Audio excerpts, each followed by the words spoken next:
ఆ ఊరి పేరు ఏమిటండి మీ ఊరి పేరు అని అడిగారు అనుకోండి, నక్కగోతుల అగ్రహారం అని పేరు దానికి. నక్కగోతుల అగ్రహారంలో ఉంటున్నామండి, నక్కగోతుల అగ్రహారంలో ఉంటున్నామండి అని. ఒకసారి ఈయన ఏం చేశాడంటే పెళ్లి మాటల కోసమని ఈ ఊరి నుంచి ఇంకో ఊరు వెళ్ళాడు.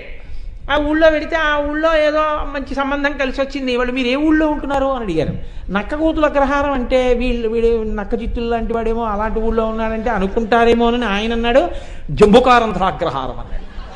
అంటే అబ్బా ఎంత గొప్ప అగ్రహారం అండి, అంటే బాగా వేదం చదువుకున్న వాళ్ళు ఉంటారేమో అక్కడ. అవునండి, చాలా మహాపురుషులు అందరూ ఉంటారు, అందుకనే దానికి అటువంటి పేరు వచ్చింది అని. జంబుకారంధ్రాగ్రహారం. ఇదేంటి పెళ్లి కుదిరిపోయింది, అంతా అయిపోయింది, ఓసారి మీ ఊరు వద్దాం అనుకుంటున్నామండి, రండి తప్పకుండాను. ఎక్కడ మీ ఊరు?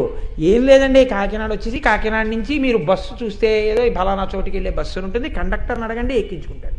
కండక్టర్ దగ్గరికి వెళ్ళి అంటే జంబుకారంధ్రాగ్రహారం, ఆ ఊరి బస్సు ఎప్పుడు వెళ్ళలేదన్నాడు. అందులో సంస్కృత పండితుడు కూర్చున్నాడు. ఆయన అన్నాడు ఏ ఊరు అన్నాడు.